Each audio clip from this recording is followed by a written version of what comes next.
Hey guys, welcome back. MTG Moxman here. Hope you're having a wonderful day.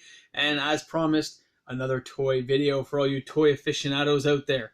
Okay, today I'm going to cover one of my all-time favorites as a child. And thank you, Mom and Dad, because this is kind of a cool childhood. All right, we're going to talk about G.I. Joe, the real American hero. Okay, G.I. Joe, guys, actually starts out a lot sooner than you would believe. They start out with dolls, action figures, 12-inch size, just like Barbie. And of course, those start back in the late 50s, early 60s. They even put real hair on them and stuff. They had like fuzzy beards and stuff. It was very cool. And that went on for a good 20 years, and they were doing quite well with them. But then what happened was Star Wars came out, guys. Star Wars changed the feel on how toys were made. Star Wars went for 3.5-inch figures, which really caused a decline in the G.I. Joe sales of their full-size figures, so they copied suit and they shrunk the figures, but adding more detail than what Star Wars had done, which revitalized their entire line. Now you can have vehicles that didn't take up this much room in your kid's room. You could make small vehicles that were still in proportion to the figure size, which was revolutionary at the time. I hope you understand this. This is really out-of-the-box thinking for the time. Now, I actually don't have a lot of my original G.I. Joe toys. And certain toys are actually still on my hit list to this day. And they're not the easiest for me to justify getting. Okay, because they're big. I mean, even when they're miniaturized and smaller, they're still massive for the size of space I have available to display the item. So here I'm going to show you a little assortment. You can't see them all right now because they're all kind of laying down and stuff. But I will go over them with you just because they're cool. A lot of these are from the most recent movie, which came out in like 2012, I believe. 2012? 2011, sorry. 2011 was the last movie they did. Of course, they did 2009, which was awesome. The Rise of Cobra. Loved it. You know, it was a little bit hokey. It doesn't matter. It's G.I. Joe. It totally deserves my worship and my adoration. All right, so we're going to start out here. I'm going to go with old school first, okay, and then kind of work our way forward. Now, I have older stuff that's like not in package, but of course, I kind of believe in like the mint package stuff. This here, you guys have heard of PSA and stuff. This is AFA, Action Figure Authority, and they rate action figures of different sizes and shapes. And this here is the 1989, I believe. Yeah, 1989 Snake Eyes.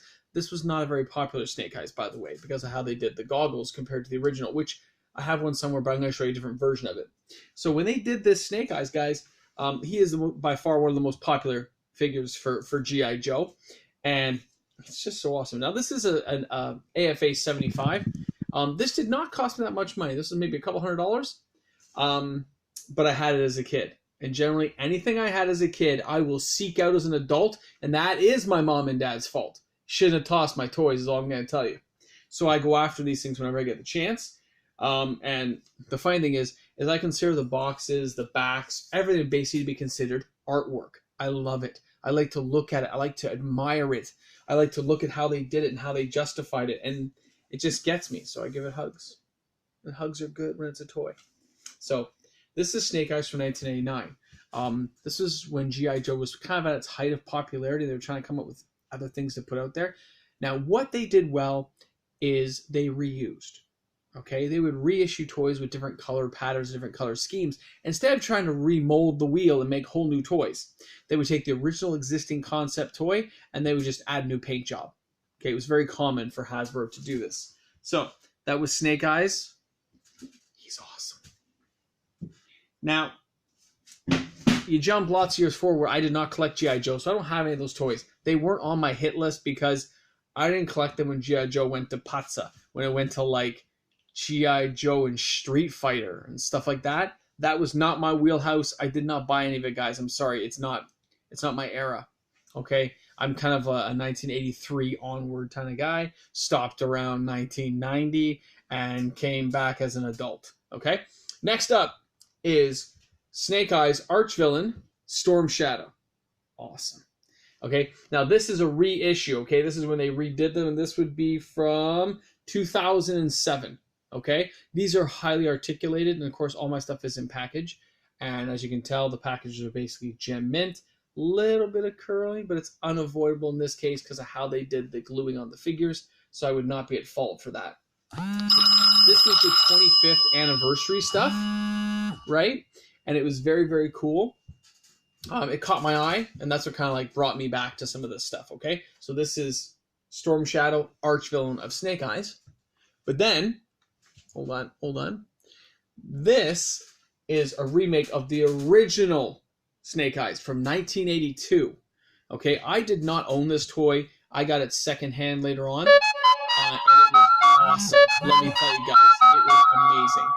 This one, though, as the reissue, is very good to look at. It is very cool looking. It is very, very high-techy cool.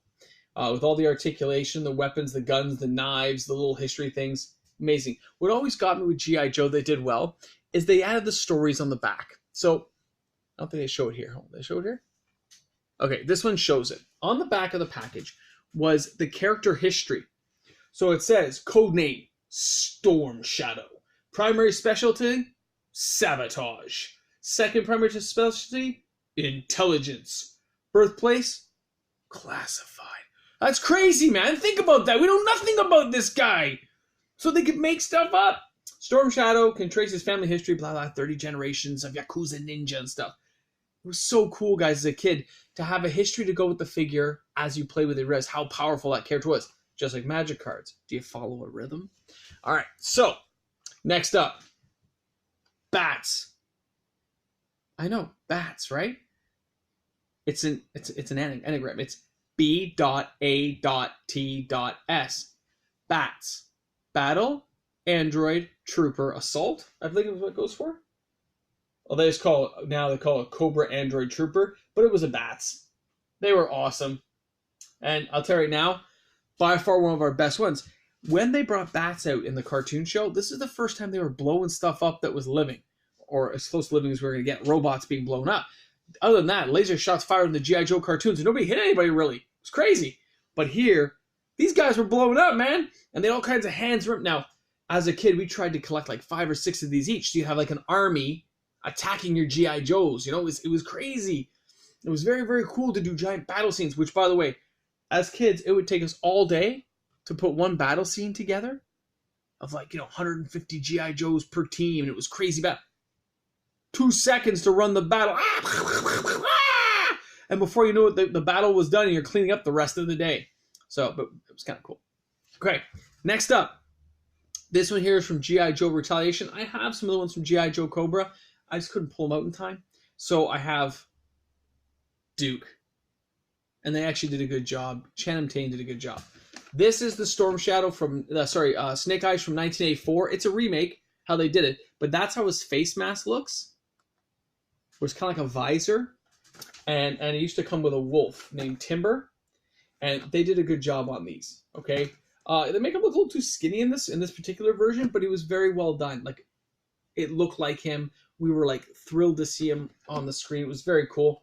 Another remake of Storm Shadow, which, by the way, here's a comparison. That's an original 1984 remake, and this is kind of like the movie version. But you notice they're similar enough that it really catches your imagination as a child, right? Or as an adult to remember your childhood. And then, of course, Roadblock, played by Dwayne "The Rock" Johnson. Not bad at all, actually. He played a pretty good role. Him and Duke had a good on-screen chemistry, which I think played very well for the film. So it was very, very cool to see. And I hope he's in the remix when they do it later. But again, these are 2011. I hit these up at the dollar store for $3 a pop. When they were going for $10 originally at Toys R Us, which is no way I'm going to pay that. That's a ridiculous price for an action figure. Because I tell you right now, toys take pennies to make when you're making them en masse like that. But they catch you still, so you have to have it. Now, here is the Cobra Fang Boat. Okay? This is what I'm talking about with a remake of a model. This model was actually done in 1984. So obviously Hasbro has kept the molds of the original toy, done slight modifications like adding some little missile tubes and stuff, just an add-on, clip-on piece, right? But kept the original modeling. And it came with they used a different action figure. They didn't use the guy Water Moccasin anymore. They used a different guy called a Swamp Viper instead of Water Moccasin, but it's there. And it's the exact same toy, guys. Nothing has changed. If you look this toy up from 1984, the coloring's different. It's green, but it is the same toy. Smart. They kept it for 25 years. They reissue it. People are buying these for $35 a pop. I think they were at Toys R Us. I got them on clearance. Don't worry, I didn't pay that. And I think as a kid they were like $19.99, so the price wasn't even that bad, but cool. And you think it's the exact same toy. Okay? By the way, the package when I was a kid was much bigger than these. They've learned to pack things in a lot better. Okay, another example of these is this one here is called the Ninja Commander 4x4. We knew this as the UNSC Striker. Okay, the G.I. Joe Striker with like a SKY thing, right? Had a big machine gun laser thing on top. They put a missile launcher on top with like a missile that catches things. It is the exact same toy. It has the exact same suspension. Instead of being green, it's now black. Instead of having... That's all that's changed in the whole vehicle. Same molds. But now they get to make more money using it because we remember it as children. And it looks almost identical, so it draws you in. And again, packaging much smaller. I think they include a figure. They include Snake Eyes for this one. A different look to Snake Eyes, by the way. I kind of like it as well. You can get a close-up of that. It was actually pretty well done. And again, I think I paid $5 each for these on clearance.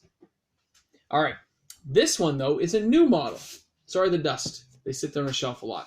I mean, think about it. They've been sitting there since 2011. So they've been sitting there. Well, this one says 2012, actually. So they've been sitting there for like 8 years already. Crazy. I think that's when the last movie came out. But this is a new vehicle. This is not a remake.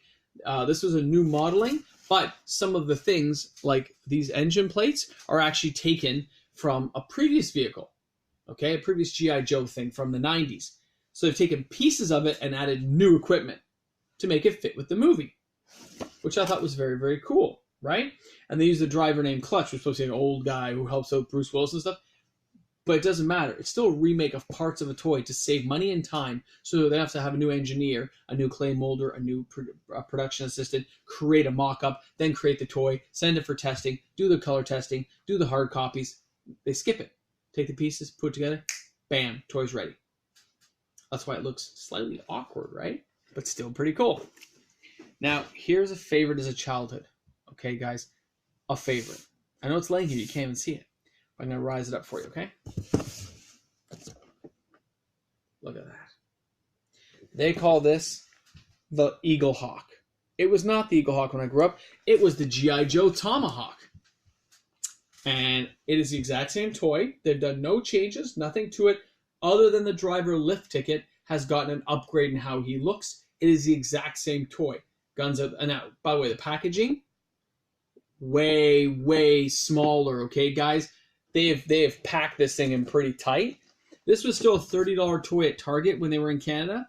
I picked up for $15 when Target was closing. I had my eye on this puppy. It is not gem mint. There's a few tape curls, but it was as close as I could find at their store. And I look at this and I say, this reminds me of my childhood. I remember getting this on Christmas and putting the little propeller blades and putting it all together. And then my horrible sister trying to take it from me. You know who you are. And if you're watching my video, sis, you should not have done that. And that's why your Barbie got what happened to it. Isn't that right? So, amazing toy, and I had to have it again. So, of course, I went out and I bought another copy for myself. Now, when I look at my toys, guys, when I look at this amazing collection, yes, it sits on my shelf. Yes, it's just kind of like artwork to me now. But it's okay. Because I don't care if those go up in value. They may, by the way. Toys do tend to go up. But that's not why I look at my toys. Toys, I don't always think of a value. I think of it because I love it as a collector. And I love it to look at. So please keep that in mind. Toys are meant to be open, guys. If you happen to love collecting your toys, good for you. If you're a person who wants to open them, though, crack those puppies and open them. That's what they're meant for. And I think I would end off today with something very special to finish off our G.I. Joe conversation. I'm going to turn around and get it for you. I don't usually pop this puppy out, but we're going to do it. I usually only touch it once in a blue moon. So, bear with me here.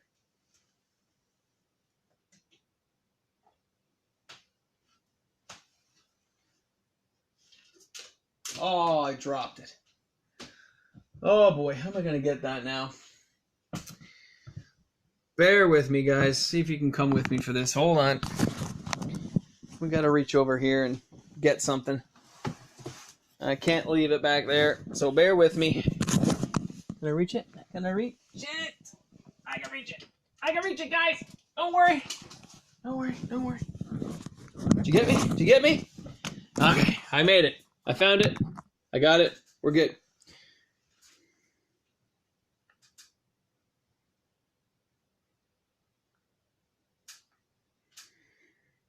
I don't usually touch this too often.